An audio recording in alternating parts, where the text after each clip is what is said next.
JNU किसी समय में एक अय्याशी का अड्डा हुआ करता था।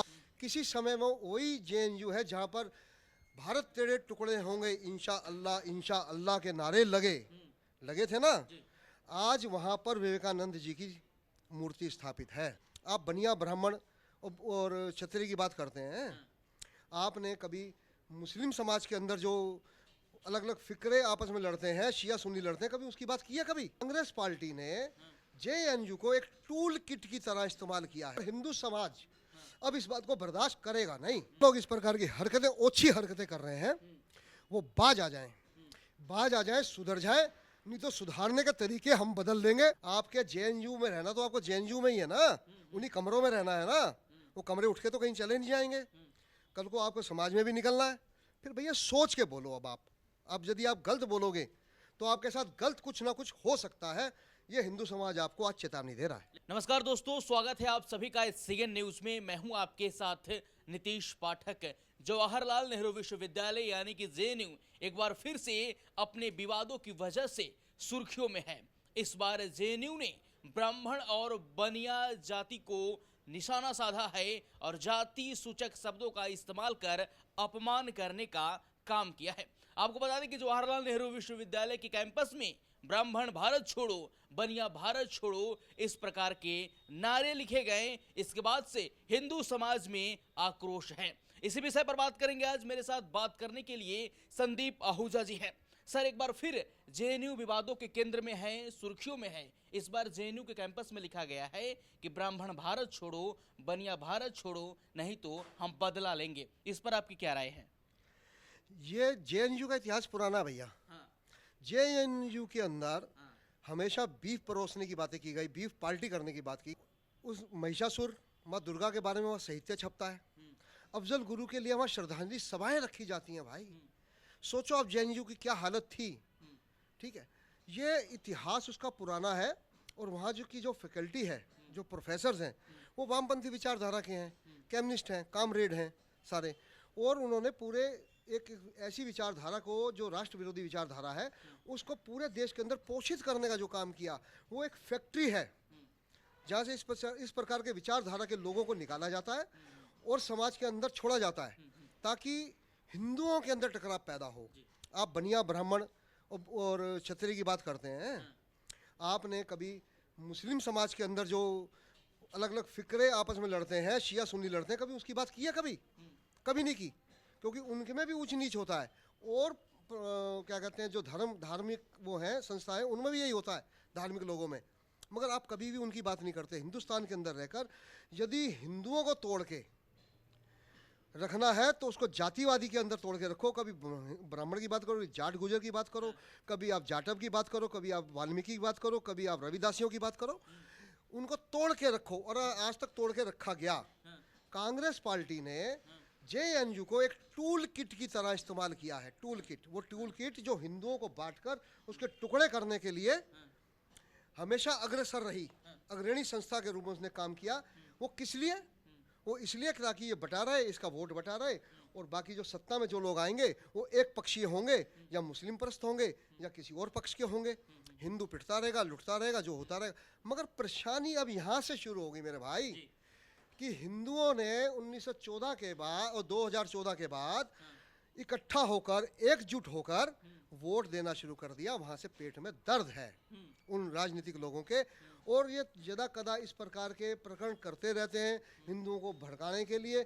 अब कभी ये ब्राह्मणों को आगे ले आएंगे, जो उनको बनियों के लिए गाली निकालेंगे। अब नीचे जो निचली कास्ट है उनसे कहेंगे आप उनको गाली दो, उनकी कुछ संस्थाओं को खरीद के कहेंगे उन पर गाली दो। तो क्या होगा? टकराव पैदा होगा।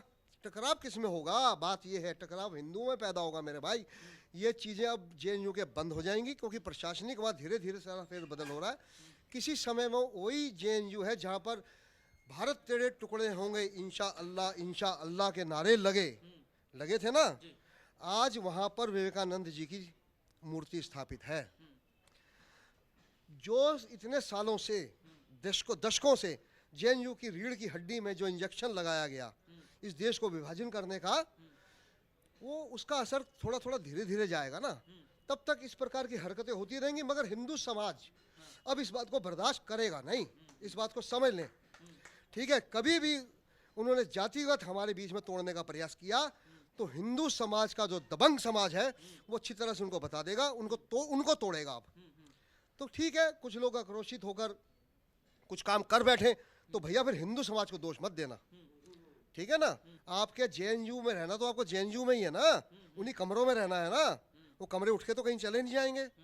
कल को आपको समाज में भी निकलना है, फिर भैया सोच के बोलो।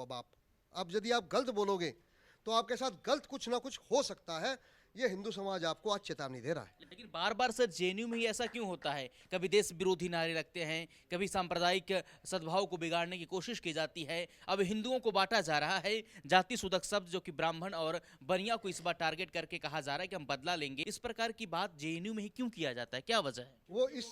वो इसलिए करा जा रहा है क्योंकि जब ब्राह्मण समाज के बारे में वहाँ लिखा जाएगा तो कुछ ब्राह्मण समाज के लोग या बनिया समाज के लोग या क्षत्रिय समाज के लोग कुछ जातियों को लेकर कुछ बोल दें गलत, ठीक है, वो उस बात को फिर उसको मीडिया के अंदर उठाया जाए और हिंदू समाज को तोड़ दिया जाए। जो हिंदू समाज दोबारा एक बार संगठित हो चुका है उसे तोड़ दिया जाए। तोड़ा इसलिए जाए क्योंकि उसका वोट बढ़ जाएगा, सत्ताओं पर फिर वो लोग काबिज हो जाएंगे, यही वो चाहते हैं। तो जेएनयू में ही क्यों हो रहा है बार बार? भाई जेएनयू के अलावा और भी तो है यूनिवर्सिटियाँ। कलकत्ता में, पश्चिम बंगाल के अंदर एक यूनिवर्सिटी है, उसमें भी ये होता है। बिहार में भी कुछ यूनिवर्सिटीज़ हैं। ये अड्डे इन्होंने बनाए थे। किसने अड्डे बनाए थे? अब इसमें जो सत्ताधीश थे पहले कांग्रेस ने बनाए थे, वामपंथियों को पोषित किया था, इन राष्ट्र विरोधियों को पोषित किया था, हमारे इतिहास को, हमारे योद्धाओं को बोना करके दिखाया था नहीं दिखाया था। तो इस प्रकार के लोग जो सत्ता के ऊपर काबिज होना चाहते थे मगर अब वो कामयाब नहीं हो रहे हैं, तो इस प्रकार की हरकतें कर रहे हैं ताकि समाज टूट जाए और समाज टूटने का लाभ है उनको, बस यही विषय। मैं अपने संस्था की ओर से उनको चेतावनी दे देना चाहता हूँ, जो लोग इस प्रकार की हरकतें, ओछी हरकतें कर रहे हैं, वो बाज आ जाएं, सुधर जाए, नहीं तो सुधारने के तरीके हम बदल देंगे। अभी हम धरने प्रदर्शन की बात करते हैं, उसके बाद हम जो आक्रामक रूप पे आ गए तो आप लोगों को समझना भी मुश्किल हो जाएगा। आपको मुँह छुपाना पड़ेगा, आपको छुपते फिरोगे आप यदि हमारे समाज को दोबारा तोड़ने का प्रयास किया तो। हिंदुस्तान के अंदर वो पैम जमाने का प्रयास कर रहे हैं, जो कभी भी वो सफल नहीं होंगे। वो किसी रूप में हमसे लड़ने पे आ जाए, किसी रूप में भी हमसे संघर्ष करने पे आ जाए, किसी भी रूप में, ठीक है ना, तो उसको उसका उसी रूप में उसको जवाब दिया जाएगा। समाज पूरी तरह से सक्षम है।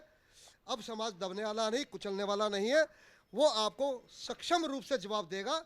आप सुधर जाओ, नहीं सुधरे तो सुधार दिए जाओगे। तो जेएनयू के अंदर वो कौन लोग बैठे हैं सर जो इस प्रकार के नारे लिखें, रात के समय में दीवारों पर, अलग अलग दीवारों पर लिखें कि ब्राह्मण बनिया भारत छोड़ो? कौन लोग हैं जो जेएनयू के अंदर बैठकर इस प्रकार की राजनीति और प्रोपेगेंडा फैलाने की बात कर रहे हैं? जेएनयू किसी समय में एक अय्याशी का अड्डा हुआ करता था। कभी 8 बजे कभी आप जेएनयू चले जाओ रात्रि में, तो वहाँ एक ढाबा हुआ करता है। उस ढाबे के बाहर ये वामपंथी लोग जो बड़ी बड़ी बिंदियाँ लगाकर, बड़ी बड़ी दाढ़ी रखकर, दाढ़ी वाले आदमी बिंदी लगाकर, इस प्रकार के समलेगिंग लोग वहाँ रात को बैठ के अय्याशी करा करते थे। कोई समय वो था। अब उस पर कुठाराघात हुआ है, अंकुश लगा है, कुलपति बदले गए हैं, कुछ फैकल्टी बदले गए हैं, विचारधारा बदली जा रही है, पेट में दर्द है।